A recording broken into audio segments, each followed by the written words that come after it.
You don't stumble into unbreakable resolve. You forge it, decision by decision, especially when life tries to bury you. Mental fortitude isn't discovered in easy moments. It's built by walking into pressure with the silent understanding that you'll find a route through every struggle, every uncertainty. Every misstep is actually an invitation to evolve into someone who doesn't merely cope, but expands. And here's the raw truth.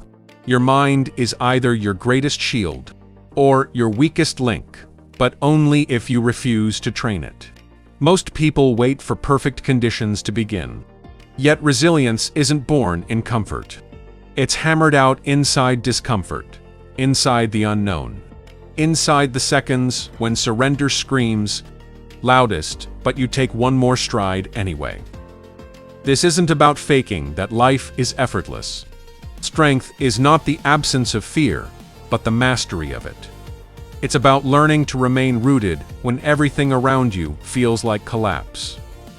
Have you ever wondered why some individuals never shatter while others break apart? It's not luck or birthright. It's because they repeatedly chose to rewire their thinking, their reactions, and their daily rhythms. This is your invitation to make that same choice.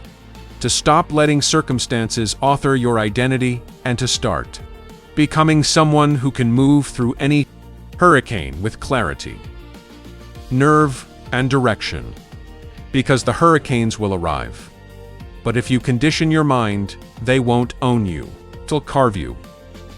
They'll reveal a version of strength that nothing can steal. The hidden foundation, mental toughness, doesn't bloom overnight. Nor is it some rare gift for the lucky few. It's a craft one you develop through repeated rituals, deliberate actions, and a willingness to stand in fire instead of fleeing from it. At its heart, mental strength is about steadiness. The capacity to stay anchored when life hurls you into disorder. To reason clearly when emotions scream for rash choices, and to keep walking even when the road vanishes into fog. Imagine your psyche as a castle. If the base is cracked, the first gale will topple the walls. But if that base is solid, no storm will shake you. That's why forging mental strength begins with the inner work most avoid. Witnessing your own thoughts, spotting your patterns, and dismantling the beliefs that chain you. This means accepting that life will constantly rewrite its plans. You will meet failure, heartbreak, and hours where you doubt everything about yourself. The truly resilient don't escape these truths. They run toward them. They know that hardship isn't the enemy, it's the gym. Every obstacle is a weight on the bar. And just like muscle, the more you lift, the denser your resolve becomes. But here's the catch. You don't get fit by visiting the gym once. You don't build endurance by surviving one bad Tuesday. It's a daily ritual. It's waking each morning and deciding to master your attitude, your attention, and your actions, because those are the only things you truly command. This is where discipline and self-awareness collide. You teach your mind not to be hijacked by every passing mood, not to fold under pressure, and not to forget your values when temptation or terror shows up. This means creating habits that amplify your resilience. Starting your day with intention, cutting out drains on your mental battery, and keeping company with people who push you higher. It also means knowing when to rest. Because strength isn't only about pushing, it's about recovering so you can keep going. The bedrock of resilience is built when nobody is watching. In the small choices, starting the hard conversation instead of dodging it. Keeping a promise you made to yourself even when it's annoying. Saying no to what doesn't serve your priorities. Over time, those choices weave a mental framework that can absorb stress, criticism, and chaos.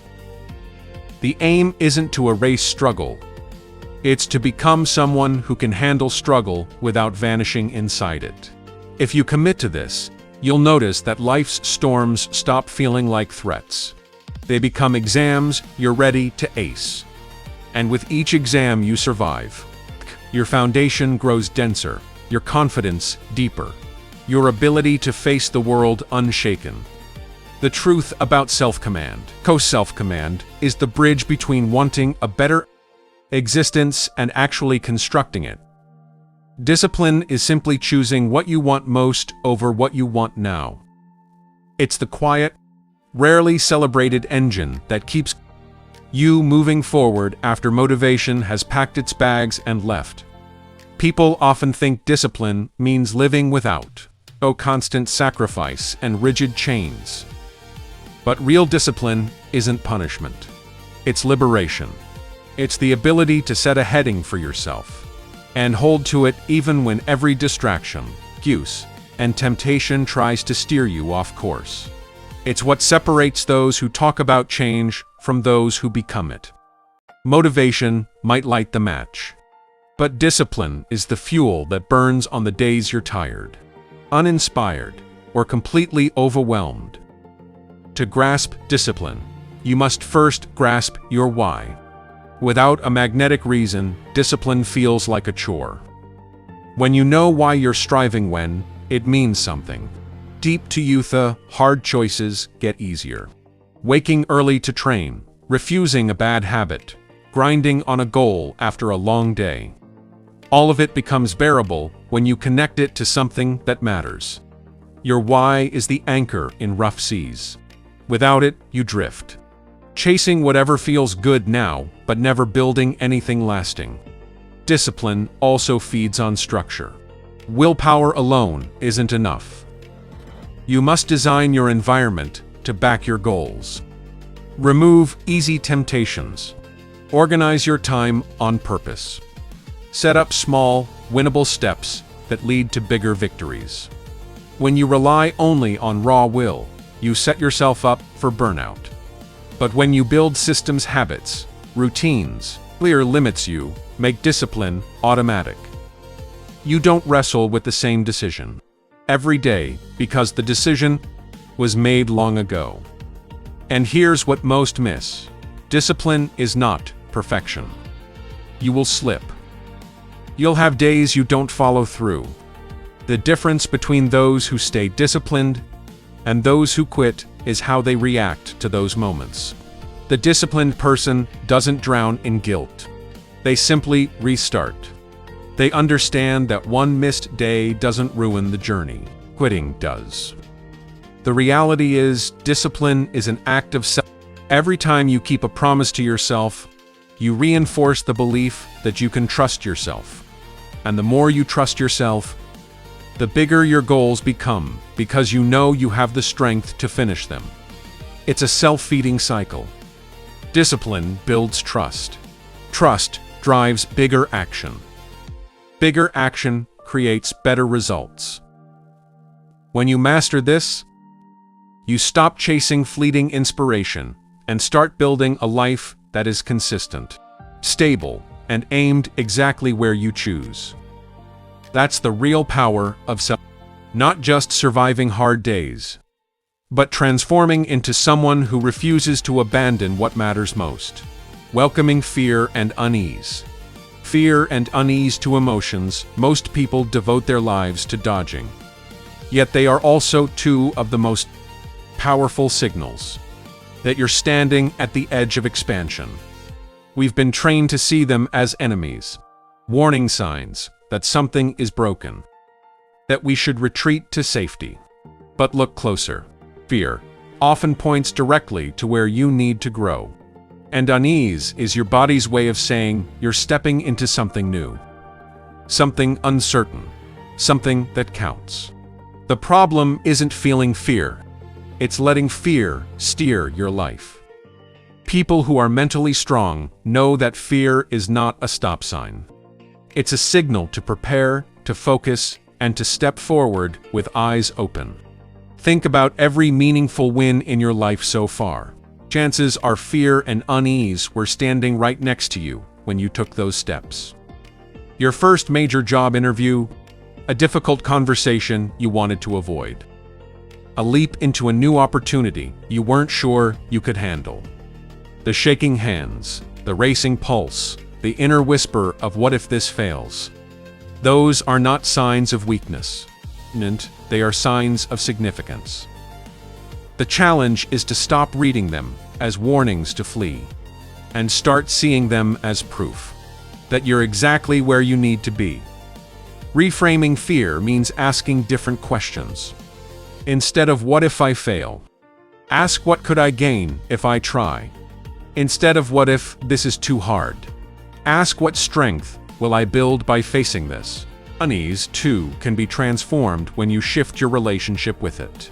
It's not about erasing every trace of nervousness. It's about using that heightened energy to sharpen your focus and push yourself to act with purpose. That's where tools like breathwork and present moment awareness become powerful. They keep you grounded enough to act despite the emotions surging through you. Another truth the resilient understand. Comfort is often the enemy of growth. If you spend your life chasing comfort, you'll miss the very experiences that forge courage, resilience, and confidence. Fear is the price of stepping outside the familiar. And while it feels lousy in the moment, it is always cheaper than the cost of regret.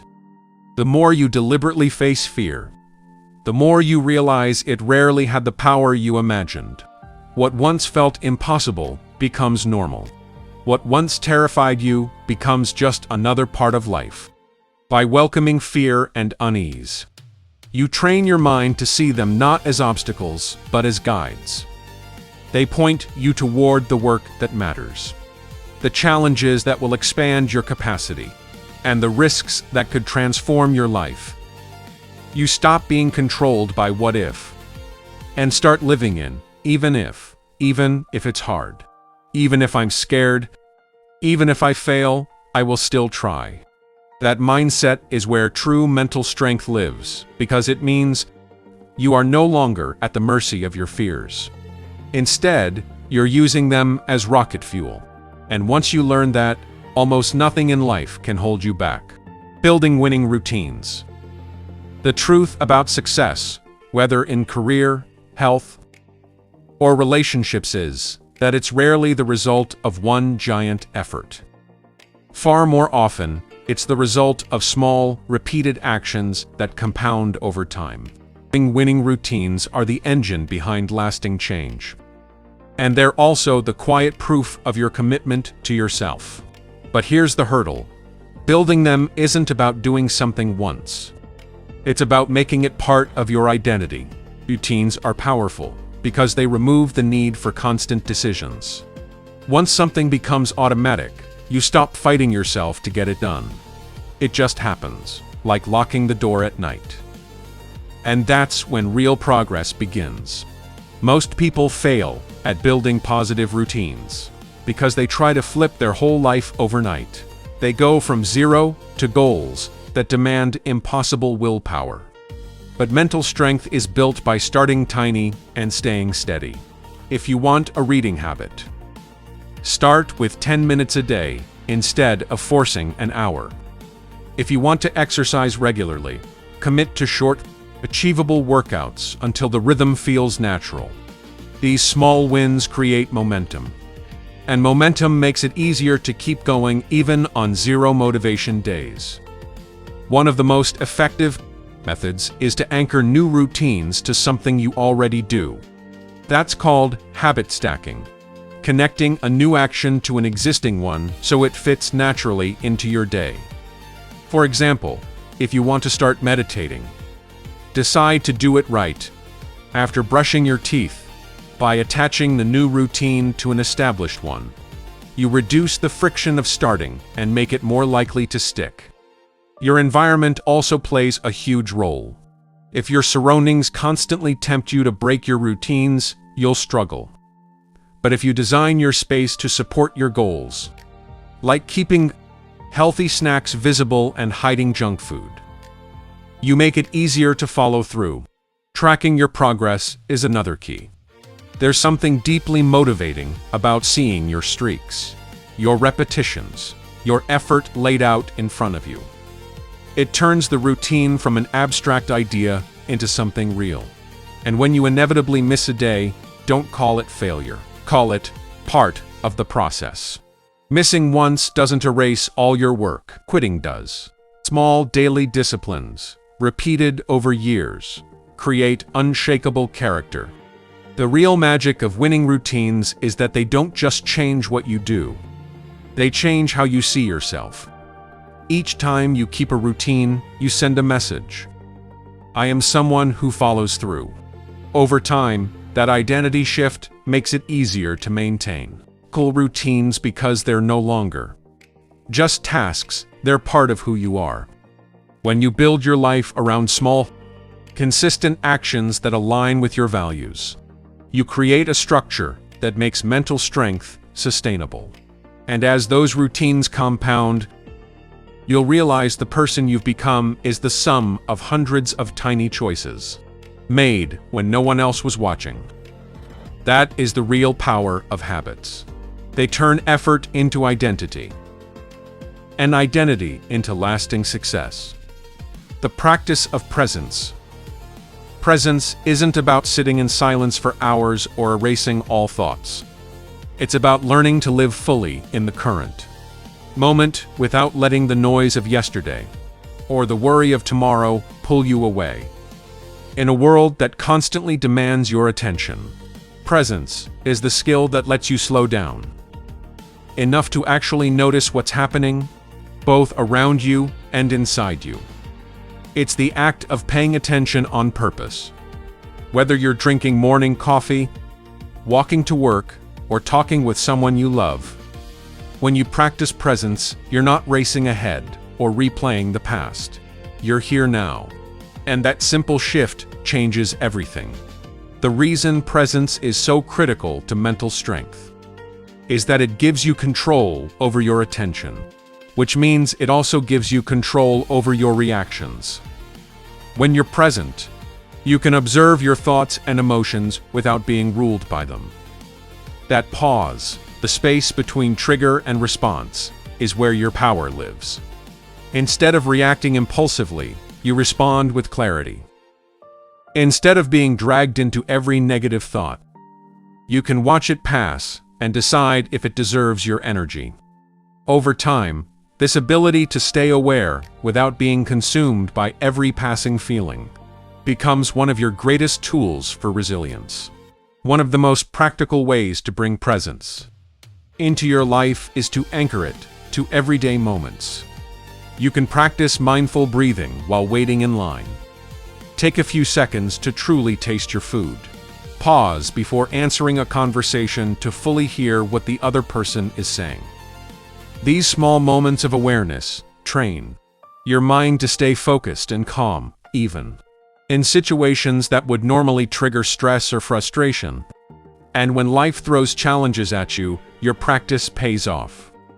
You're less likely to be swept away by panic or anger because you've built the habit of pausing, observing, and choosing your next step deliberately. Science backs this.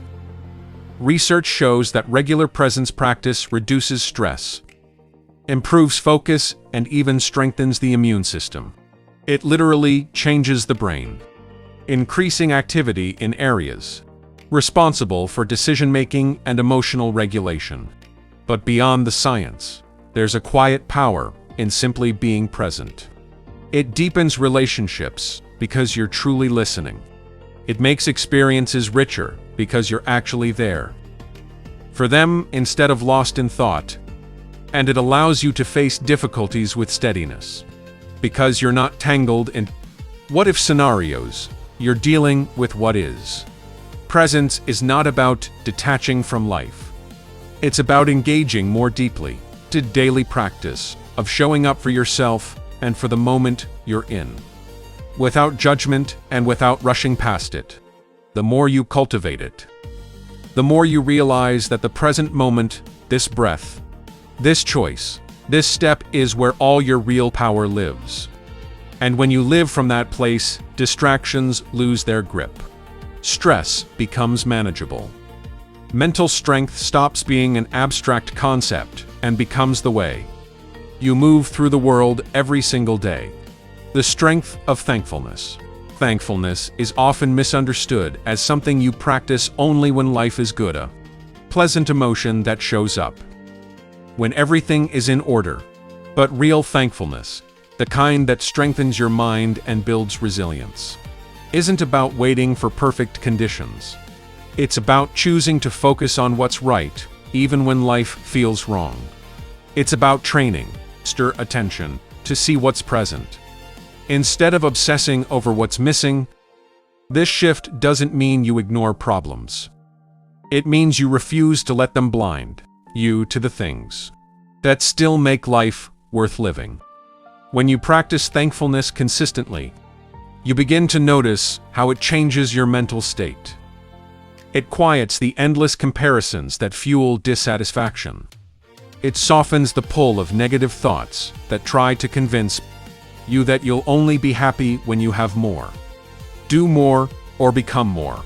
Thankfulness pulls you back to the reality that right now, you have things worth appreciating. Health, relationships, opportunities, lessons learned, even the strength to face today's struggles. That awareness builds emotional resilience because it creates balance. Instead of being consumed by what's hard, you're reminded that good still exists alongside the difficult. The power of thankfulness goes deeper than just feeling good. It actively rewires your brain. Neuroscience shows that regular thankfulness practice increases activity in brain areas linked to empathy, self-awareness, and emotional regulation. Over time, this helps you respond to stress with more calm and less reactivity. It's not magic. It's the result of training your mind to notice and value the positive. So it becomes your default perspective instead of something you have to fight for. There are simple but powerful ways to weave thankfulness into your daily life. Start or end your day by writing down 3 things you're grateful for. No matter how small, take a moment in the middle of a stressful day to acknowledge one thing that's still going right. Express appreciation to someone who's made a difference through a message, a call, or a quiet moment of acknowledgement in your own mind. The more you actively recognize these moments, the more naturally they'll come. But thankfulness also requires humility. You have to be willing to admit that you're not entirely self-made, that others have contributed to your path, that life has given you gifts you didn't fully earn, that humility is grounding, and it protects you from entitlement, which is the enemy of mental strength. A person who feels entitled becomes bitter when life doesn't go their way. A person who is thankful adapts because they see that even in loss, there is something to value. A lesson, a relationship, or the discovery of their own resilience. In the end, thankfulness is not just a reaction to good fortune. It's a deliberate choice that amplifies it. It shifts your focus from scarcity to abundance, from frustration to appreciation, from what's missing to what's already here. And when you live in that mindset, life stops feeling like a constant chase for the next thing and starts feeling like a collection of moments you actually get to experience fully. Thankfulness doesn't just make life feel better. It makes you stronger because it teaches you to find stability in uncertainty and joy inside challenge. Directing dark thoughts. Dark thoughts are not the enemy. They're part of being human. The real problem is when you hand them the steering wheel of your mind and let them decide where your life is headed. Left unchecked, these thoughts can turn small challenges into enormous problems. Convince you that you're powerless when you're not, and drain your energy before you take the first step toward what matters. Managing them doesn't mean pretending they don't exist, or forcing yourself to think positive all the time. It means learning to recognize them, question them, and choose a healthier response before they control your actions. The first step is awareness. You can't change a thought you don't notice. That's why presence plays such a big role here. It teaches you to step back and watch your thoughts instead of being swallowed by them. When you notice a dark thought, treat it like a visitor knocking at your door. You get to decide whether to let it in and, if you do, how long it stays. Just because a thought shows up doesn't make it true. The mind is full of automatic patterns, many shaped by past experiences, fears, or even other people's opinions. By pausing to ask, is this thought accurate? Is it helpful? Is it leading me toward the person I want to be? You begin to take back control. Another powerful strategy is reframe. This doesn't mean sugarcoating reality. It means shifting perspective to see the bigger picture. If you fail at something, instead of thinking, I'm terrible at this, reframe it as, this is a chance to learn what I need to improve. If someone criticizes you, instead of, they hate me, try, they're giving me insight into how I'm perceived. Reframing is a mental habit that turns setbacks into lessons. And over time, it makes your thinking more resilient and solution-focused. Your environment also matters more than you might realize. If you spend time with people who constantly complain, criticize, or feed negativity, it becomes much harder to manage your own thoughts. The mind mirrors what it's exposed to. That's why surrounding yourself with positive books, podcasts, environments can be a game changer. These inputs act like mental nutrition. The healthier they are, the stronger your mind becomes. One underrated tool in managing dark thoughts is writing them down. Putting thoughts on paper creates distance, allowing you to see them more objectively. What feels massive and overwhelming in your head looks smaller and more manageable when you read it in front of you. From there, you can challenge it, reframe it, or create an action plan. This habit also prevents thoughts from cycling endlessly in your mind, freeing up mental space for more productive thinking. Ultimately, the goal is not to eliminate dark thoughts. The goal is to keep them in their proper place. They can be signals, warnings, or reminders, but they are not your identity. The more you practice noticing them without judgment, questioning them without fear, and replacing them with thoughts that serve your growth, the less control they have over you. And with time, you'll find that the voice in your head that once held you back grows quieter, while the voice that pushes you forward grows stronger. That is the power of managing your thoughts. You stop being your own worst enemy and start becoming your own greatest ally. Drawing healthy lines. Healthy lines are not walls meant to keep people out. They are doors that only you control, deciding who and what gets access to your time, energy, and peace of mind. Without them, you become a target for burnout, resentment, and emotional exhaustion. With them, you create the space needed to protect your well-being and to show up in your life with clarity and strength. Setting healthy lines isn't selfish. It's a form of self. It says, I value my life enough to decide how it will be lived. And for anyone committed to building mental strength, boundaries are not optional. They are essential. The first step in setting healthy lines is understanding your limits. Many people struggle with this because they've been conditioned to believe that saying yes is always the right thing, even at the expense of their own needs. But every yes comes at the cost of something else. If you agree to work late every night, you say no to rest, family, and health. If you allow someone to repeatedly speak to you disrespectfully, you silently say no to your own dignity. Recognizing where you feel drained, uncomfortable, or taken advantage of is your starting point for deciding where those lines need to be drawn. Once you know your limits, the next challenge is communicating them clearly and consistently. This is where many stumble. not because they don't know what they need, but because they fear how others will react. They worry about being seen as difficult, cold, or unkind. But the truth is, people who respect you will respect your boundaries. And those who don't are showing you exactly why those boundaries were necessary in the first place. Communicating boundaries doesn't require aggression. You can be firm without being hostile. You can say, "I can't take on extra work right now," or "I'm not comfortable discussing that," in a calm, steady tone that leaves no room for misunderstanding.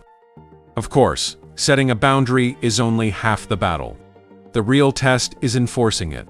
Some people will push against your lines to see if you'll bend. This is where mental strength truly comes into play. You must be willing to follow through on consequences. When someone repeatedly disregards your limits. If you set a boundary but never uphold it, you send the message that it's negotiable. Boundaries require consistency, and consistency requires courage. One thing many don't realize is that boundaries benefit not just you, but your relationships. They create clarity, prevent resentment, and make interactions more genuine. Without boundaries, you risk giving so much of yourself away that you start to feel invisible. With them, you can engage with others from a place of choice rather than obligation. You can give freely because you've decided to, not because you feel pressured. Healthy boundaries also protect your focus. They allow you to prioritize the work, relationships, and personal growth that matter most. In a world full of distractions and demands, that kind of focus is a superpower. It ensures that your life is shaped by your own values, not by the constant pull of other people's expectations. In the end, boundaries are not about shutting people out. They are about protecting the space you need to live with integrity. They are the framework that allows you to grow without being depleted, to help others without losing yourself, and to live a life that is truly yours. When you set them with clarity and uphold them with strength, you send a clear message. My time, my energy, and my peace are valuable, and I will treat them that way. Why tending yourself matters. Tending to yourself is not an indulgence. It's not a luxury you earn only after you've worked hard enough or hit some invisible milestone. It's a necessity, a fundamental part of sustaining your physical, emotional, and mental well-being. Without it, everything else in your life eventually suffers. You can only give so much of yourself before your energy, patience, and focus run dry. And when that happens, you're not just less effective for others, you're less present for yourself. The mistake many make is thinking that self-care is selfish, when in reality, it's the foundation that allows you to keep showing up as your best, most capable self. Tending to yourself starts with listening to your body and mind. Too often, we ignore the warning signs of burnout, fatigue, irritability, loss of motivation, till they become impossible to overlook. Mentally strong people pay attention earlier. They know that rest is not weakness. It's strategy. Taking time to recover doesn't mean you're slacking off. It means you're preparing to continue with focus and clarity. In the same way that athletes train intensely but also schedule recovery days, you need moments that allow you to reset mentally and physically so you can sustain the pace of your life without breaking down. The truth is, self-care is deeply personal. For some, it's an early morning workout that sets the tone. For others, it's a quiet hour with a book, a walk in nature, or a conversation with someone who truly listens. It's about identifying the activities that recharge you and making them a non-negotiable part of your routine. That's the key: consistency. A single act of self-care is like one glass of water on a hot day. It helps, but it won't keep you hydrated long-term. Real change comes when caring for yourself becomes a habit, not an afterthought. It's also important to recognize that self-care isn't always comfortable. Sometimes it means making hard choices, saying no to extra commitments, ending relationships that drain you, or stepping away from environments that undermine your well-being. It means being honest about what's truly good for you, even if it disappoints others. Mental strength comes from understanding that you can't please everyone without destroying yourself in the process. There's also a deeper truth here. When you take care of yourself, you raise the standard for how others treat you. You show people through your actions that your health, your peace, and your time matter. And in turn, you're better able to be present for the people and projects that matter most. It's the opposite of selfishness. It's a recognition that you can't pour from an empty cup. When your needs are met, your capacity to give, support, and create grows exponentially. In the end, self-care is about respect. Respect for your body, your mind, and your life. It's choosing to nurture yourself, not just when things are easy, but especially when life is demanding. It's a long-term investment in your ability to thrive, not just survive. And the more you treat self-care as an essential part of your routine, the more you'll discover that it's not simply about feeling better. It's about becoming stronger, more resilient, and more capable of handling whatever life throws at you. Q. Developing emotional intelligence. Emotional intelligence is one of the most underestimated forms of strength. It's the ability to understand your own emotions, manage them effectively, and respond to the emotions of others with awareness and empathy. While physical strength and mental sharpness are valuable, emotional intelligence is what allows you to navigate life's complexities without being derailed by every conflict, misunderstanding, or unexpected turn. It's not just about being nice or agreeable. It's about being intentional with how you respond to both yourself and the world around you. Without it, even the most talented person can sabotage their own success. With it, you gain the clarity and composure to handle situations that overwhelm most people. It starts with self.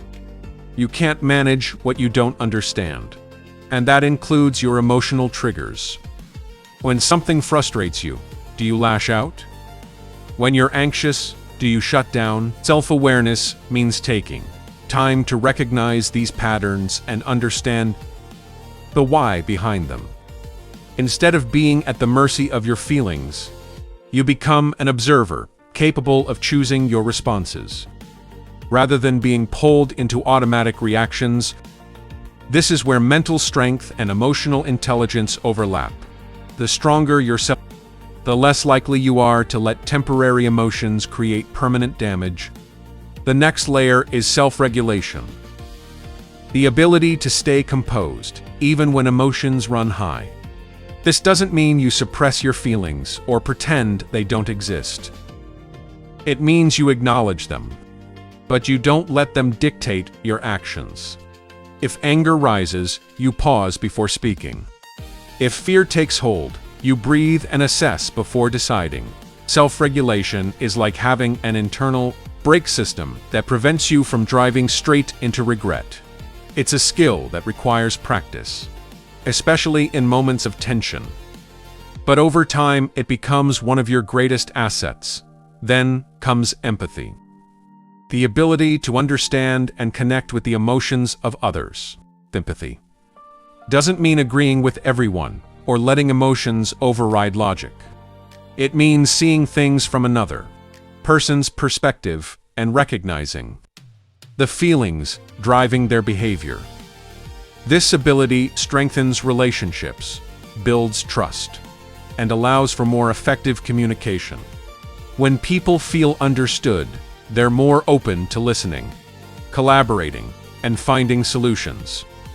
Social skills are another critical part of emotional intelligence. These include active listening, conflict resolution, and clear communication. They are the tools that turn emotional awareness into practical action.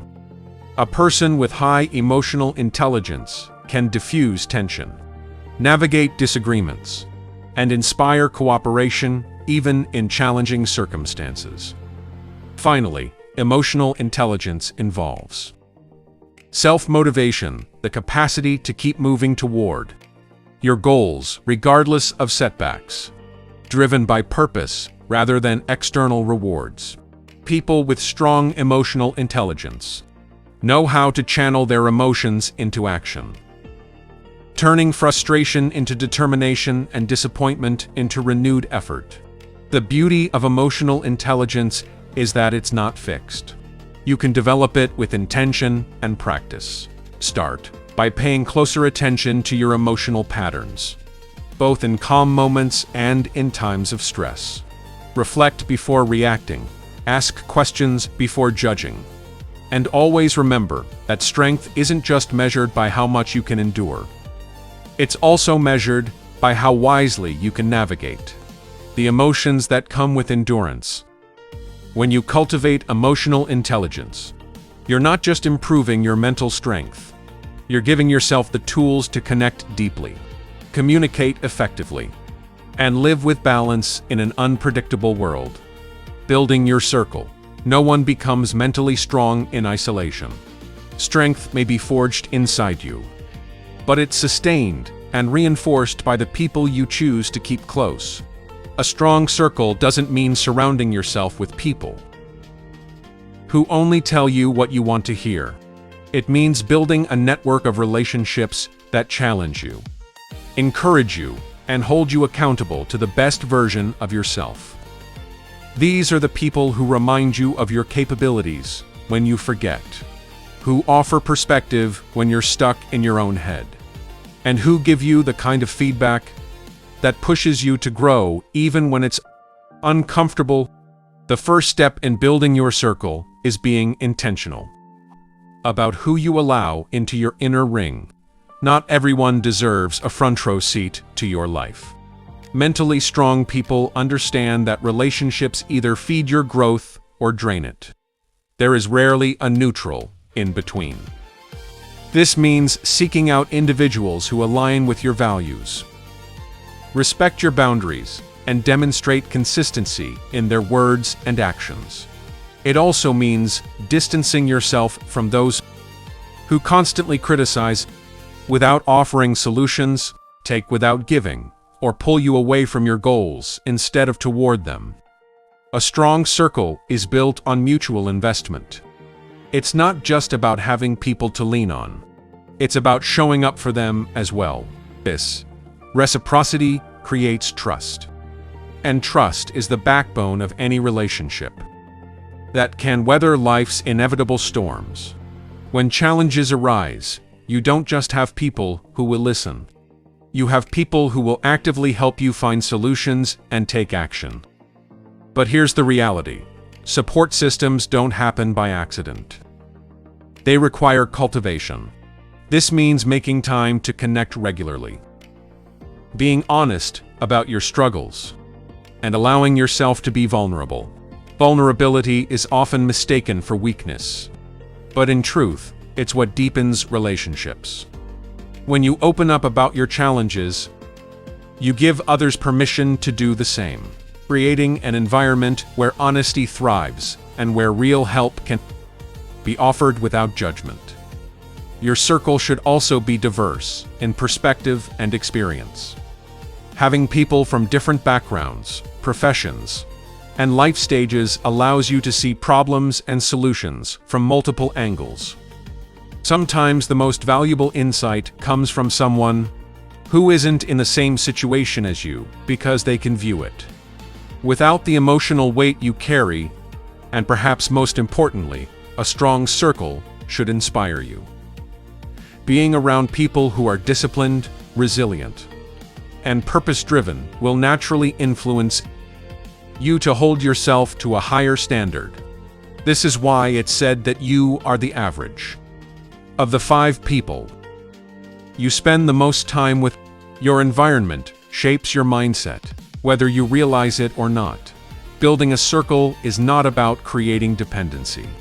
It's about reinforcing your ability to stand strong while knowing you have others to lean on. When the weight gets too heavy, life will test you in ways you can't always prepare for. But with the right people in your corner, you don't just endure, you rise. And in return, you become part of someone else's strength, creating a cycle of resilience that benefits everyone involved. Rising after a fall. Setbacks are not proof that you're failing. They're proof that you're trying. Anyone who has ever achieved something worthwhile has been knocked down, sometimes more than once. The difference between those who stay down and those who rise is not luck, talent, or even intelligence. It's resilience.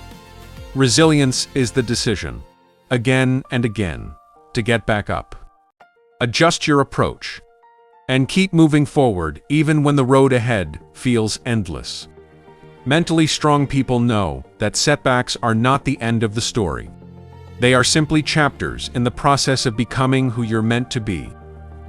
The first step in rising after a fall is to separate your identity from the event. Too often, we internalize failure as a reflection of our worth. I failed, so I must be a failure. But the truth is, a setback is just feedback. It's information about what didn't work, not a verdict on who you are. This perspective shift is crucial because it keeps you in problem-solving mode, instead of self-destruct mode. When you can see the setback as a teacher rather than a judge, you reclaim your power to act. Next comes the willingness to evaluate without ego. This is where mental strength really matters, because it's not easy to look at your mistakes without defensiveness. It requires humility to admit what you could have done better, and courage to face uncomfortable truths. But this honest assessment is where growth begins. You identify what's within your control to change, what needs a new approach, and what you must simply accept and move past. The mentally strong also understand that recovery from a setback isn't always about pushing harder.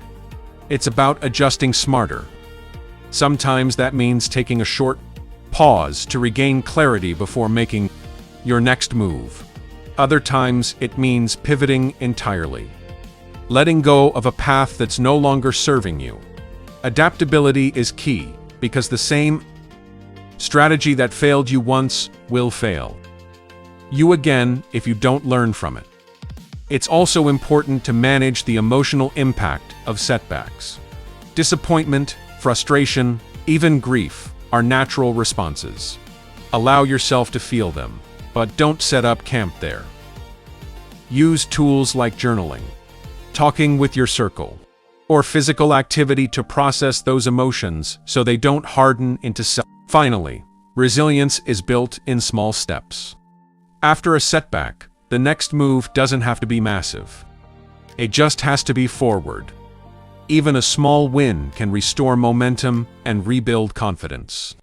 And each time you come back from a setback, you strengthen the belief that you can handle whatever comes next.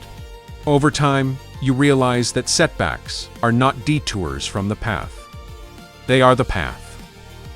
They shape your character, sharpen your skills, and teach you lessons that success alone never could. The comeback is always stronger than the setback. Little goals keep you from scattering your energy in too many directions and ensure your time is invested in what truly matters. Strong goals are also specific. Saying, "I want to be healthier," is too vague to inspire consistent action. But saying, "I will exercise for 30 minutes, 5 days a week," gives you something you can measure and track. This is where the SMART framework specific, measurable, achievable, relevant, time-bound becomes valuable. When your goals are clear and measurable, you can track progress, make adjustments, and celebrate milestones along the way. Another critical element is alignment. Goals that clash with your values will drain your energy even if you achieve them. If your goal is purely based on what others expect, it will lack the internal drive needed to sustain it. That's why mentally strong people choose goals that reflect who they want to become, not just what they think will impress others. When your goals are valid, the work toward them feels meaningful, even on hard days. Breaking big goals into smaller, manageable steps is also essential. Looking at a major life change like starting a business, running a marathon, or writing a book can feel overwhelming. But when you break it down into small, actionable tasks, you create a path that feels achievable. Each small win fuels momentum, and momentum is one of the most powerful forces in goal achievement. It's equally important to stay adaptable. Goals provide direction, but life is unpredictable. Sometimes circumstances shift, and holding on to a goal exactly as you first envisioned it may no longer make sense. The mentally strong know when to adjust the path without abandoning the purpose. Flexibility ensures that setbacks don't destroy your vision. They simply alter the route. Goal setting also serves as a source of motivation during difficult times. On the days you don't feel like showing up, remembering why you started can be enough to push you forward. That's why it's vital to keep your goals visible, written in a journal, pinned to your wall, or set as reminders in your phone. In the end, goal setting is about more than achieving specific outcomes. It's about who you become in the process. The discipline, resilience, and focus you develop while pursuing your goals stay with you long after the goal itself is achieved. And that's the real reward. Not just reaching the finish line, but becoming the kind of person who can reach it again and again. Keeping your edge. Building mental strength is one thing. Keeping it is another. It's easy to feel strong when motivation is high, when life is calm, and when challenges are rare. But real mental strength isn't proven in those moments.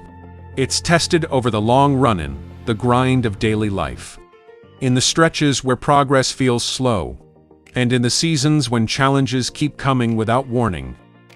Keeping your edge means committing to habits, mindsets, and principles that keep you steady. Not just for weeks or months, but for years. It's a lifelong practice, not a temporary project. The first key to keeping your edge is consistency. You can't train your mind once and expect it to remain unshakable forever. Just like physical fitness, mental resilience requires ongoing maintenance.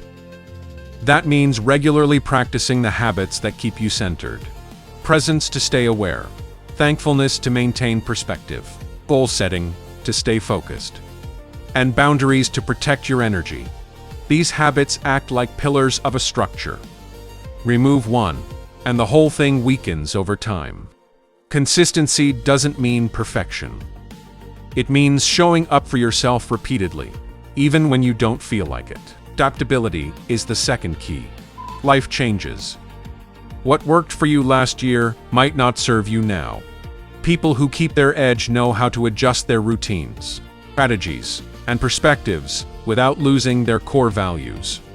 They remain flexible in their approach, but firm in their purpose. This adaptability allows you to navigate unexpected changes without losing your footing. Instead of resisting change, you learn to work with it, finding new paths to the same destination. Another crucial element is self-awareness. Over time, it's easy to slip into autopilot, repeating actions that no longer serve you or ignoring subtle signs of burnout. Keeping your edge means regularly checking in with yourself, asking what's working, what's not, and where you need to adjust. Self-awareness prevents stagnation and ensures that your strength continues to evolve alongside your life. Your environment also plays a major role.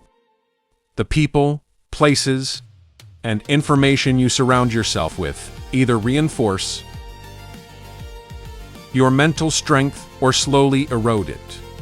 A supportive environment makes it easier to maintain positive habits, while a toxic one can undo progress you've worked hard to build. This is why protecting your inner circle, limiting exposure to negativity, and curating your influences is an ongoing responsibility. Rest and recovery are often overlooked, but essential for keeping your edge. Pushing without breaks eventually leads to mental and emotional exhaustion, which makes it harder to think clearly. Manage stress and make good decisions. Incorporating regular downtime, hobbies that recharge you, and moments of stillness ensures you can keep going for the long haul without burning out. Finally, keeping your edge requires a strong sense of purpose. Without a reason to keep going, it's easy to drift. Your why fuels discipline, helps you endure hard times, and gives meaning to the daily choices that keep your mind sharp and resilient. When you know what you're working toward and why it matters, you can face challenges without losing your sense of direction. In the end, keeping your edge is about creating a lifestyle that supports it every single day. It's the accumulation of small, consistent actions, the willingness to adapt, and the commitment to your values. It's knowing that mental strength isn't something you build once and forget. It's something you live, nurture, and protect for the rest of your life.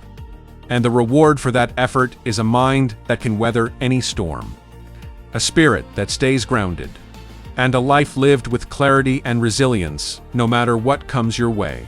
Strength of mind is not measured by how little life challenges you, but by how steadily you walk through those challenges without losing yourself. Every principle we've explored, from building a strong foundation to keeping your edge, is not just theory. It's a set of tools you can reach for on the days you want to quit. Tools that remind you that no matter what happens, you still have control over your thoughts, your choices, and your actions. You will face moments when fear is loud, when self-doubt creeps in, and when life's setbacks make you question your own strength. In those moments, remember this: mental strength is not about feeling unbreakable. It's about refusing to stay broken. It's about getting up one more time, choosing one more step, and believing that you are capable. Even when the evidence isn't obvious yet, the work never truly ends. But that's what makes it powerful. You're not aiming for a single peak to conquer. You're building the capacity to climb again and again. You're shaping yourself into someone who can remain grounded in chaos, patient in uncertainty, and focused in distraction. That's not just mental strength. That's freedom. So take these lessons and put them into action. Not tomorrow. Not when it's convenient. Today, start with one small choice that aligns with the person you want to become. Then another, and another. Over time, you won't just see changes in your circumstances. You'll see changes in yourself. And when you look back, you'll realize that the strength you were searching for was never something you had to find out there. You were building it all along. One decision, one challenge, one step at a time. If this resonated, hit like and subscribe to Winds of Thought for more truths that rewire the way you think.